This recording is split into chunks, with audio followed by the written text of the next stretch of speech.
मिथिला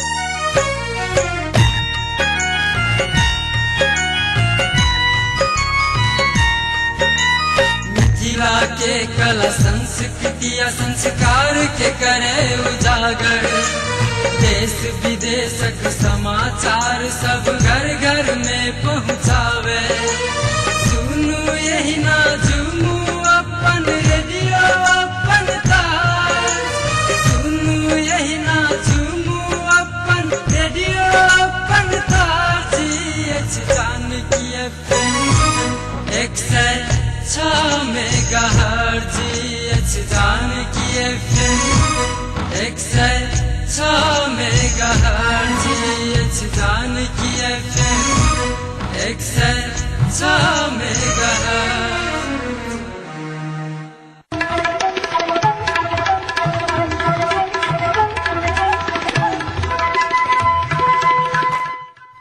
नमस्कार, Janaki FM 106 megahertz Janaki समाचार में अपने के स्वागत है। राजन से सुनल जाऊ समाचार।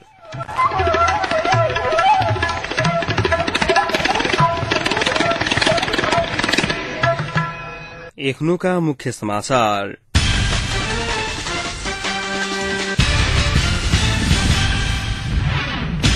पुनर्स्थापना भेल त लोकतंत्र के अपमान हैत, नेपाली कांग्रेसक नेता केसी के कहब।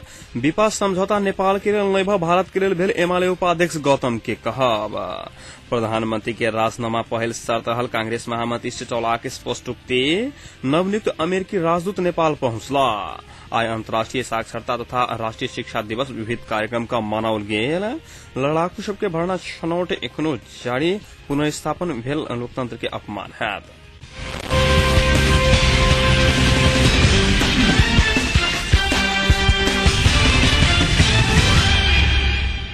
नेपाली कांग्रेसक नेता अर्जुन नरसिंह केसी संविधान सभा के पुनर्स्थापन लोकतंत्र के मर्म, आवधिक निर्वाचन आ सर्वोच्च अदालत के फैसला के अवहेलना भेल कहैत पुनर्स्थापन भेल त लोकतंत्र आ स्वतंत्र न्यायपालिका के अपमान हैत बतौने छलखिन।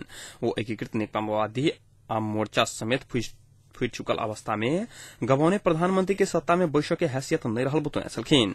राजनीतिक निकासक लेल सहमति हेबा पड़त बतबैत वो ताही के लेल सरकार के बहिर्गमन पहले शर्त रहल बतौने छलखिन। माओवादी पहिने सत्ता नहीं पाउने अवस्था में संविधान सभा विघटन भेला बादो कही अड़ान लेने कहैत केसी एखन माओवादी विपक्षी दल के खाली सत्ता के वाद कक सहमति भरनाई दरिद्र मानसिकता बाहेक किछु नहीं रहल बतौने छलखिन।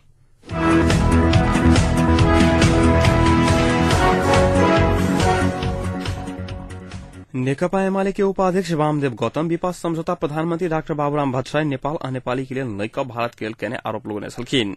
विपक्ष समझौता नेपाली जनता के इच्छा विपरीत भेल कहत गौतम विपक्ष समझौता भारत के हित में रहल टिप्पणी कहने छलखिन।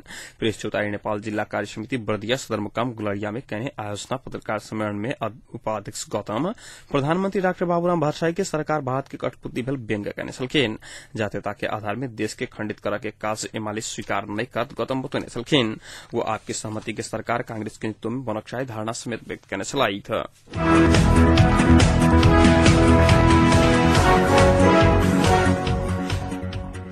नेपाली कांग्रेसक महामंत्री कृष्ण प्रसाद सिटौला राष्ट्रीय सहमति के लिए प्रधानमंत्री डाक्टर बाबुराम भट्टराई के राजीनामा पहल शर्त रहल बतौने छलखिन।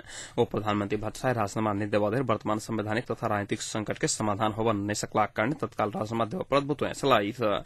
नेपाल प्रेस यूनियन पर्सा आई बिरगंज में आयोजना करने पत्रकार भेटघाट कार्यक्रम में सिटौला संविधान सभा पुनर्स्थापन व नया निर्वाचन कोनो भी विकल्प में गेला बादो राष्ट्रीय सहमति के सरकार अत्यावश्यक रहल बतौने छलखिन।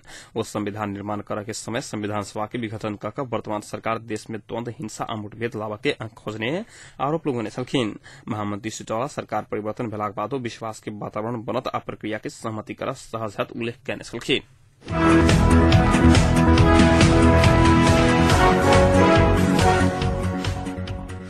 नेपालक लेल नवनियुक्त अमेरिकी राजदूत पीटर डब्लो बोडी आई काठमाडौँ पहुंचल छ। राजदूत बोडी के राष्ट्रपति डाक्टर रामरण यादव समक्ष यह भादा 25 गते सोमदिन अपन ओहमदाह के प्रमाण पत्र पेश करे के कार्यक्रम छैन।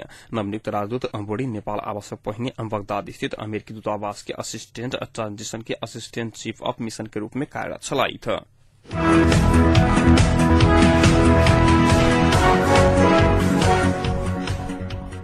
नेकपा एमाले के नेता भीम बहादुर रावल संविधान सभा पुनर्स्थापन भेल त जनता के अपमान है चेतावनी दे छलखिन। ओ लोकतंत्र में जनता के मत से बेसी किछु नहीं भेल ठहर करैत संविधान सभा पुनर्स्थापन भेल त जनता के सम्मान में चोट पहुंचत दावी केने छलखिन।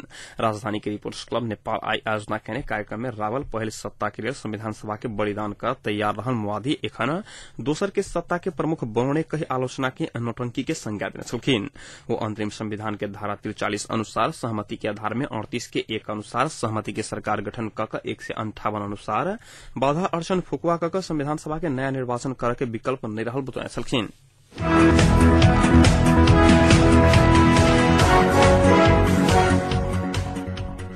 आई भादव 23 गते अंतर्राष्ट्रीय साक्षरता दिवस एवं राष्ट्रीय शिक्षा दिवस विभिन्न जनचेतनामूलक कार्यक्रम कक मनाओल गेल अछि।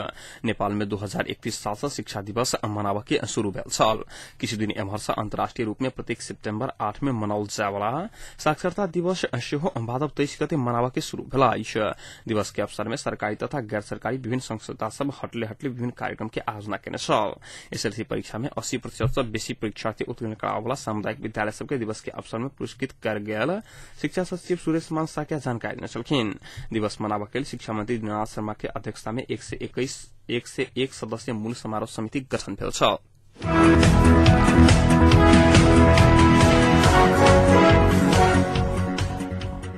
सद्भावना पार्टी के सह अध्यक्ष लक्ष्मण लाल कर्ण संविधान सभा के दोसर निर्वाचन कर संविधान के संशोधन के लिए संविधान सभा के पुनर्स्थापन आ संविधानक विवादित विषय में सहमति भेल त संविधान सभा के पुनर्स्थापन कयल जा सकबाक बतौने छलखिन। राष्ट्रपति पर निकास खोजला पर ज्ञानेन्द्र बाधा अड़चन फुकाओ धारा से शासन कब्जा में लेने उदाहरण प्रस्तुत करते हुए सहमति से मात्र निकास खोजा आग्रह करने छलखिन। वो दल सबके एक दोसर के गाड़ी बेजत कक निकास निकल नहीं सकला कारण संयमता अपनावा समेत सुझाव देने छलखिन।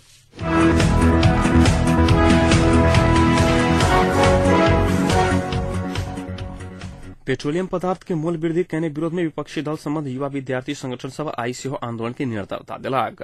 आई शनि दिन छुट्टी के दिन रहलाक बादो विद्यार्थी सब कैंपस के आगू में पाठ में सरकारी गाड़ी सबके चलन नहीं देलक।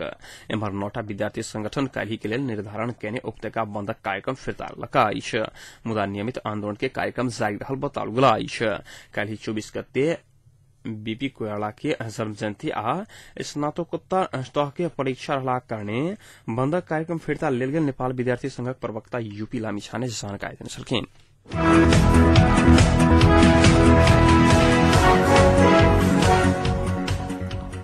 बीतल वर्ष आसिन 1 गते गेल पूर्वक भूकंप पीड़ित सब सरकार घोषणा केने राहत सहयोग एखनो धरि पाबन नहीं सकल अछि। सरकार नरम ऋण कार्यक्रम अंतर्गत देत कहल गेल राहत पैकेज कार्यान्वयन नहीं भेल सँ पीड़ित सब एखन धरि कोनो किस्मक राहत पाबन नहीं सकल अछि। भूकंप पीड़ित सब अगिलका साल सार्वजनिक कयल गेल नरम ऋण कार्यक्रम के राहत कार्यक्रम के लेल सरकार बजट के व्यवस्था नहीं कयला सँ पीड़ित सब राहत पाबन नहीं सकल अछि। सरकार पूर्ण रूप सँ क्षति भेल परिवार के 1 लाख रुपैया, आंशिक क्षति पहुंचल परिवार के 50,000 रुपैया नरम ऋण देबा के घोषणा केने छल। तहिना धितो नहीं भेल परिवार के 10,000 अनुदान देबा के घोषणा कयल गेल छल। ऋण के 2 महीना धरि ब्याज नहीं लागत आ ओहि के बाद ब्याज लागा के कार्यक्रम स्वीकृत कयल गेल छल।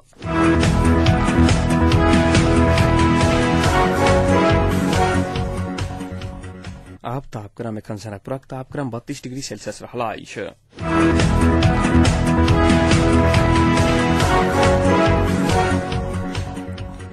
प्रमुख समाचार अंत में पुनः एक बेर फेर सँ।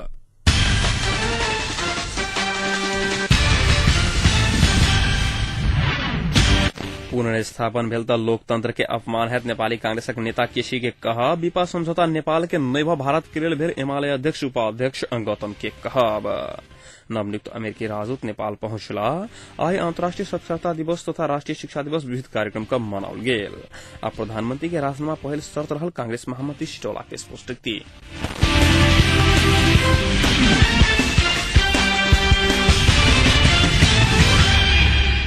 अहिक संग एखनुका जानकी समाचार एतै सम्पन्न होइत अछि। पुनः 9:55 में जानकी समाचारक संग उपस्थित रहबेटा करब। ताधरि के लेल सुनते जानकी FM 106 मेगाहर्ट्ज। नमस्कार।